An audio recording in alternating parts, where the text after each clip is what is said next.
नमस्कार। जब राष्ट्रपति या राज्यपाल शपथ लेते हैं तो वो शपथ संविधान की रक्षा के लिए होती है, to preserve and protect and defend the constitution of India. जब प्रधानमंत्री या मुख्यमंत्री शपथ लेते हैं तो वो शपथ होती है संविधान का पालन करने के लिए, to owe allegiance to the constitution of India. हमारे साथ जगदीप धनखड़ जी हैं, राज्यपाल है पश्चिम बंगाल के। स्वागत है आपका हिंदी जगत के इस महामंच पर। सर, क्या आप जो आपने संविधान की शपथ ली उसकी रक्षा कर पा रहे हैं, उसका पालन कर पा रहे हैं? गौरव, एक तो मैं बधाई देता हूं कि आपने बहुत अच्छा विषय चुना है। जब केंद्र में एक पार्टी की सरकार है और राज्यपाल उस प्रांत में जाता है जहां दूसरी पार्टी की सरकार है, तो राज्यपाल एक पंचिंग बैग बन जाता है।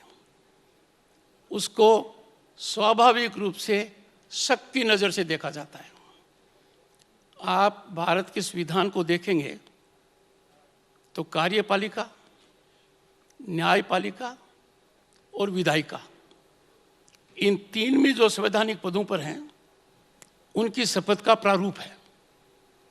विधायिका में सांसद और विधायक, न्यायपालिका में प्रधान न्यायाधीश, मुख्य न्यायाधीश प्रांतों में और न्यायाधिपतिगण, और जो थर्ड विंग है जिसके अंदर प्रधानमंत्री हैं, मंत्री हैं, मुख्यमंत्री हैं, इन सब के प्रारूप में बहुत ही विवेकपूर्ण तरीके से ये कहा गया और निश्चित रूप से कहा गया कि they will follow Indian constitution. मतलब उनकी मर्यादा निश्चित रूप से तय कर दी गई। Will bear true faith and allegiance to constitution. विधायिका, कार्यपालिका, न्यायपालिका, this is the oath they take. विधि द्वारा स्थापित भारत के संविधान के प्रति सच्ची सत्यनिष्ठा से प्रतिज्ञा करता हूं।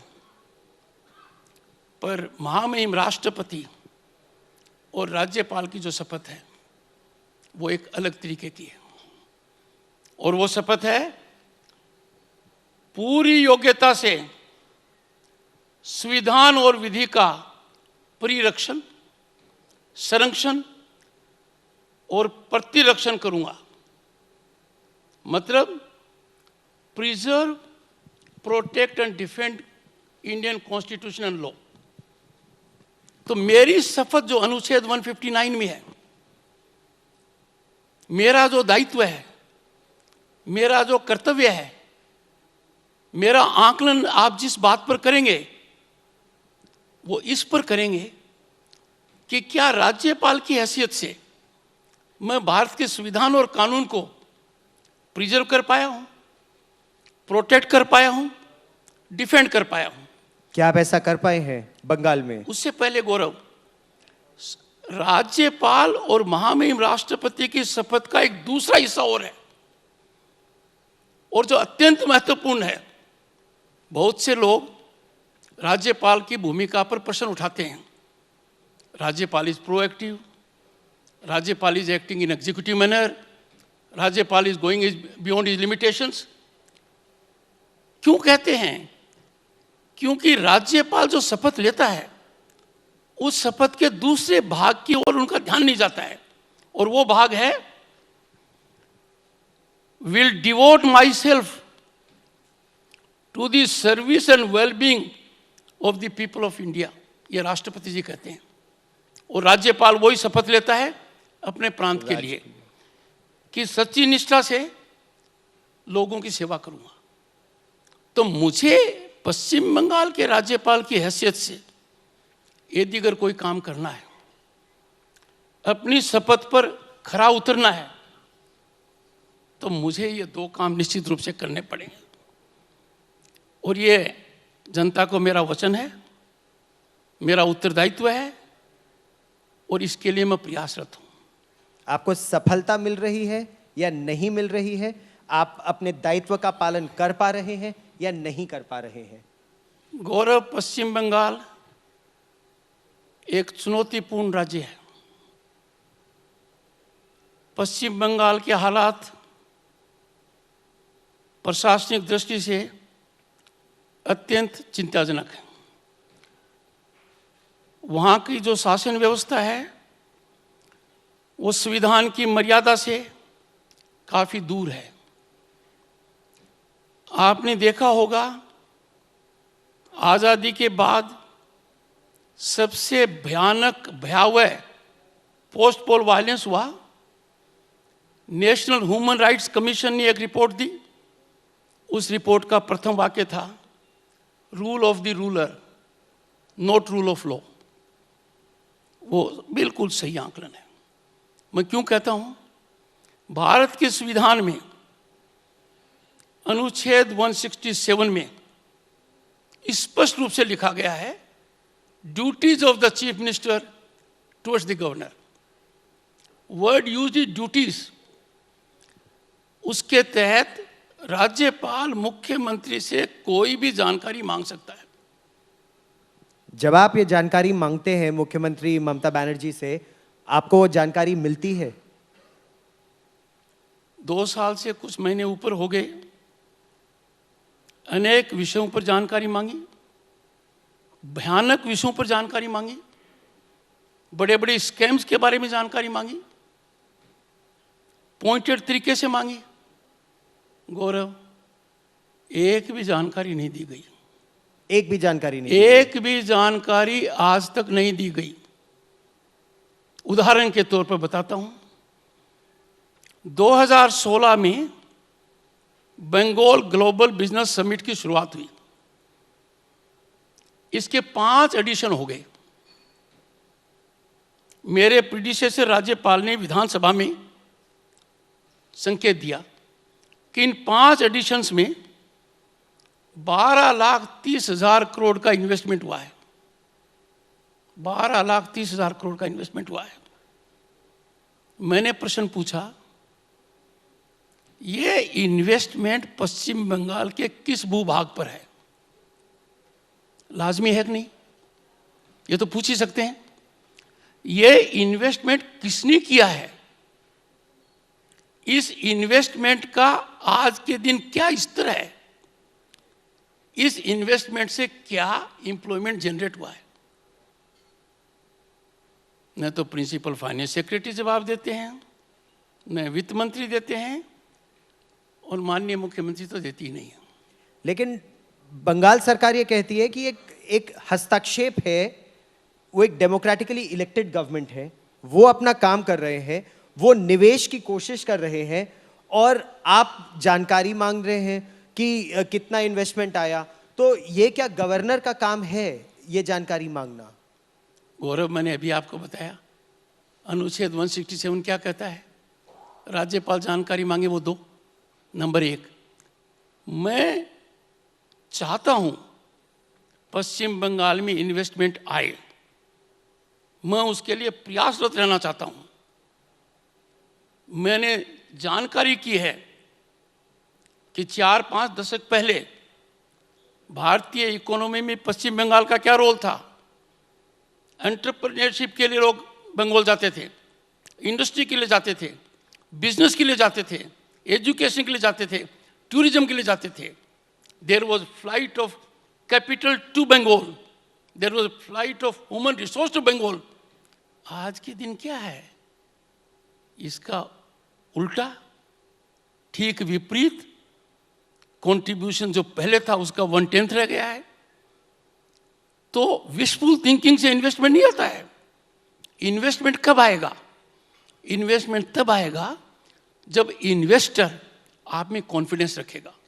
यदि अगर मैं बताता हूं गौरव जी, 12,30,000 करोड़ आ जाते तो बंगाल की तो काया पलट जाती। तो ये ऑप्टिक्स जो जनरेट करते हैं ना, media projections, advertisements, that has nothing to do with ground reality. मैं चाहता हूं इन्वेस्टमेंट आए, भरपूर आए, पर वो कब आएगा गौरव? वो तब आएगा जब लोग कहेंगे आपकी सरकार कानून के हिसाब से चलती है, आपके सरकारी अधिकारी राजनीतिक कार्यकर्ता नहीं है।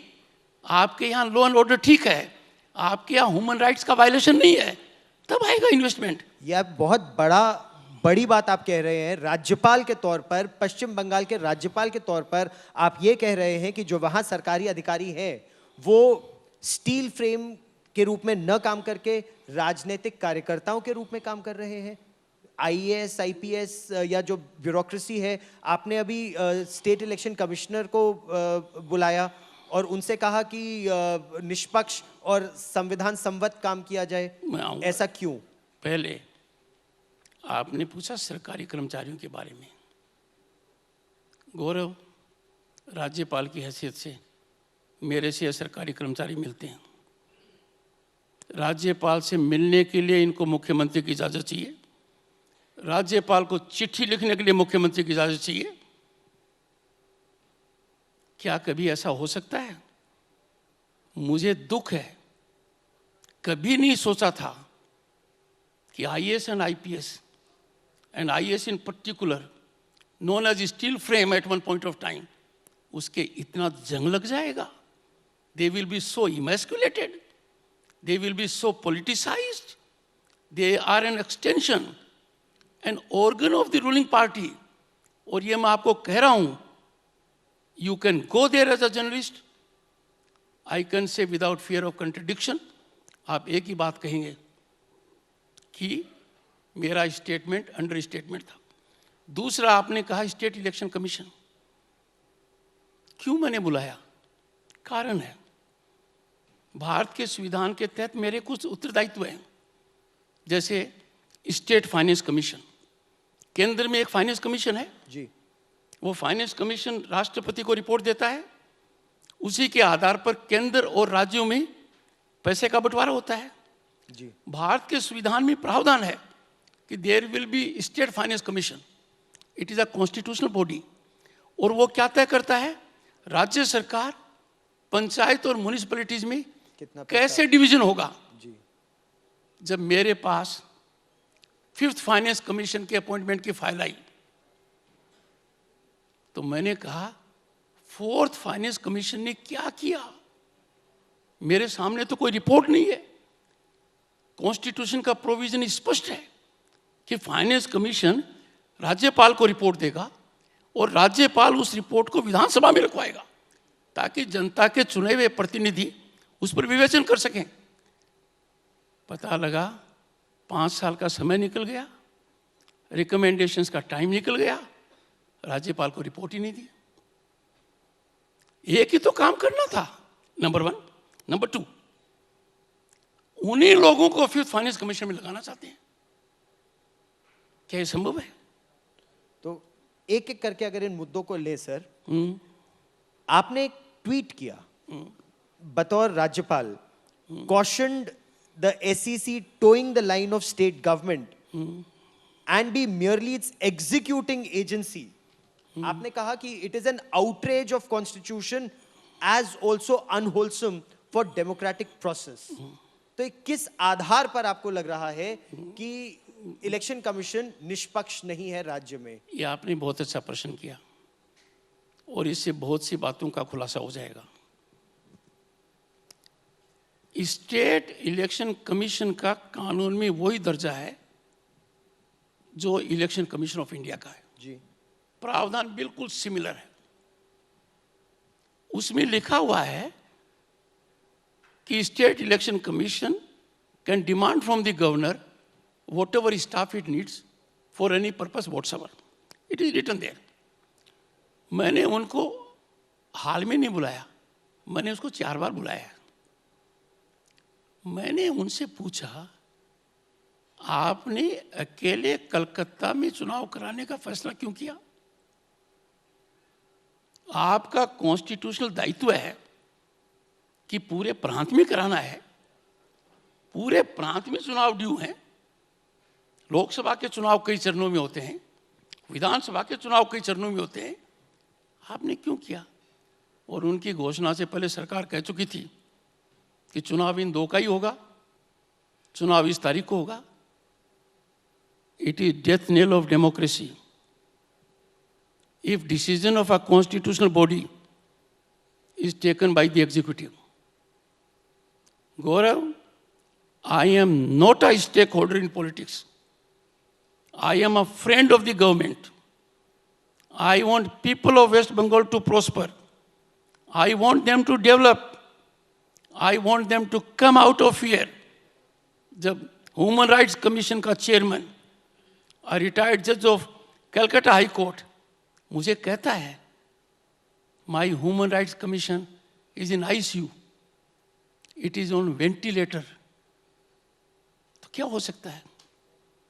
आप पूरे मीडिया को मैं एक बात कहना चाहूंगा, इतना भयानक पोस्टपोल वायलेंस 13, 14, 15 मई को मैं पूरे प्रांत में गया, आगजनी देखी, बलात्कार की घटनाएं बताई गई, कत्ल की घटनाएं बताई गई, इतना व्यापक दृश्य हुआ। भारत के एक प्रांत से लोग जान बचाने के लिए दूसरे प्रांत में गए और सरकार डिनाइल मोड में रही।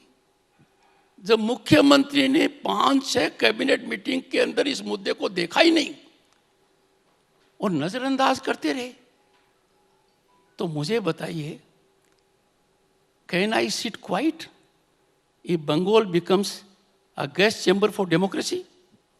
एक राज्यपाल के तौर पर आप कह रहे हैं कि बंगाल एक गैस चेंबर बन गया है डेमोक्रेसी के लिए। मैं ये कहता हूं कि आप आकलन कीजिए। जब मैं आपको कह रहा हूं कि लोगों में इतना डर है, इतना सेंस ऑफ फियर है कि उस फियर की वजह से वो फियर की चर्चा नहीं कर पाते। आप थोड़ा, अनुरोध है आपसे, अन्य पत्रकारों से भी अनुरोध है, please go to West Bengal. Sir, हम तो लगातार रिपोर्ट कर रहे हैं और जो वायलेंस की भी हिंसा की घटनाएं हुई हैं आज तक पर हम लोगों ने लगातार उन घटनाओं को दिखाया भी है। I would not Gaurav join on that issue. मैं इतना कह सकता हूं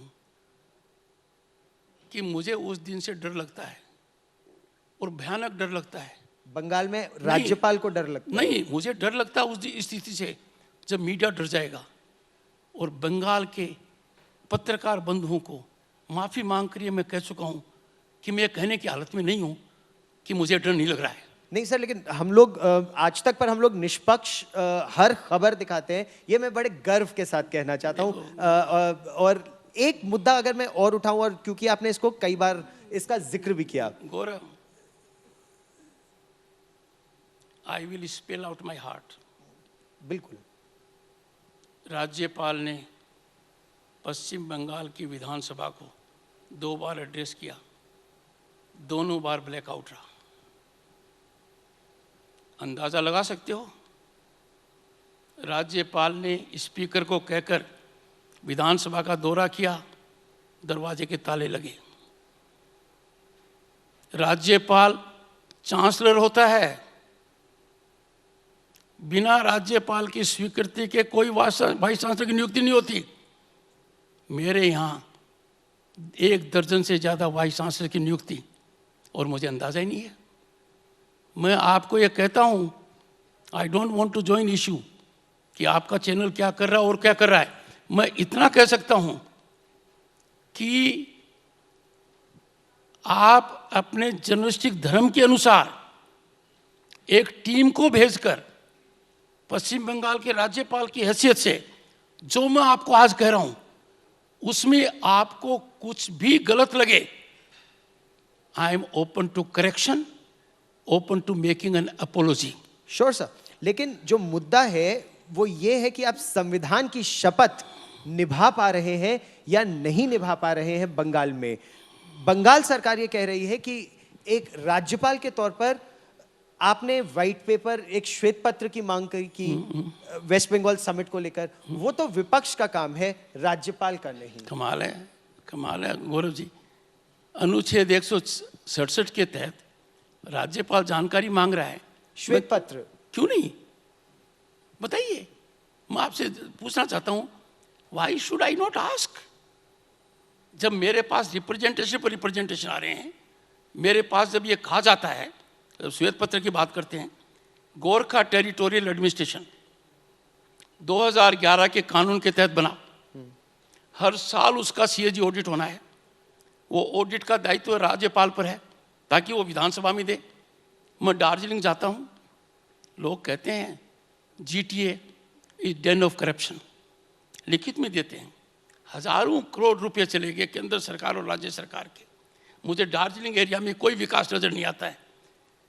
पर क्या आप अंदाजा लगा सकते हैं 2012 में CAG ऑडिट नहीं हुआ और आज तक नहीं हुआ। 2012 से 2022 तक CAG एक बार CAG ऑडिट नहीं हुआ। लेकिन ये तो कॉन्स्टिट्यूशनली होना चाहिए। होना, तभी तो मैं कह रहा हूं कॉन्स्टिट्यूशन काम नहीं कर रहा है। जब मैं आपको कह रहा हूं तो ये शब्द नहीं है, ये ग्राउंड रियलिटी है। आप यदि वहां जाकर स्थिति का जायजा लेंगे तो आपको पता लगेगा on a point of fact. ये तो बहुत बड़ी बात आप कह रहे हैं। आप सर, कह रहे हैं कि बंगाल में संविधान का पालन नहीं हो रहा है। मैंने आपको दो बातें कही हैं। GTA का CAG ऑडिट हर साल होना चाहिए था 2012 से। 2012 से आज तक एक बार नहीं हुआ है। मैंने आपको कहा है कि स्टेट फाइनेंस कमीशन अ कॉन्स्टिट्यूशनल बॉडी जिसका दायित्व था कि राज्यपाल को रिकमेंडेशन दे, उसके अलावा कुछ नहीं था उनका दायित्व है। This was the only duty. और मेरी ड्यूटी क्या थी? वो विधानसभा में दूं। मुझे ही नहीं दी गई रिकमेंडेशन और मेरा कलेजा तो तब बैठ गया जब सरकार ने कहा इससे नुकसान नहीं हुआ है, हमने काम कर लिया है। क्या कर रहे हैं हम? आप विधायिका का अनादर कर रहे हैं, आप कॉन्स्टिट्यूशनल हेड का अनादर कर रहे हैं, आप भारत के संविधान से दूर भटक गए हैं। मैं निवेश के खिलाफ नहीं हूं, पर मैं चाहता हूं 12,30,000 करोड़ का निवेश में से यदि अगर 20% भी जमीन पर होता तो बंगाल की काया पलट जाती। क्योंकि बंगाल सरकार ने जो कहा कि आपने बंगाल सरकार से उत्तर मांगा, तो एक जो उत्तर आया जो कहा गया है, तृणमूल कांग्रेस का ये कहना है कि 12,32,603 करोड़ रुपए का निवेश उसका प्रस्ताव आया है और आधा उसका इन्वेस्टमेंट मोड में है इस समय। सर ये बताऊं, ये जब आप विधानसभा में 3 साल पहले राज्यपाल ने कहा था, मैं आपसे पूछता हूं 12,30,000 करोड़ छोड़ दीजिए, आप 1,00,000 करोड़ का बता दीजिए ना। मुझे ये तो बता दीजिए कि पश्चिम बंगाल के कौन से भूभाग पर यह डेवलपमेंट हो रहा है। मैं ममता दीदी के साथ कंधे से कंधा लगाकर पश्चिम बंगाल में इन्वेस्टमेंट चाहता हूं, पर मैं जानता हूं कि इन्वेस्टमेंट यात्राओं से नहीं होगा, इन्वेस्टमेंट ऑप्टिक्स से नहीं होगा, इन्वेस्टमेंट एडवर्टीजमेंट से नहीं होगा, रियल ग्राउंड रियलिटी बदलने से होगा। और वो कब होगा? जब लोगों में कॉन्फिडेंस आएगा। There will be accountability, there will be transparency, rule of law. जब राज्यपाल को आप जानकारी नहीं देते हो, आप कल्पना कर सकते हो क्या? तो इस समस्या का फिर समाधान क्या है? अगर आप आर्टिकल 167 के तहत उत्तर मांगे और सरकार आपको उत्तर न दे, तो इसका समाधान क्या है?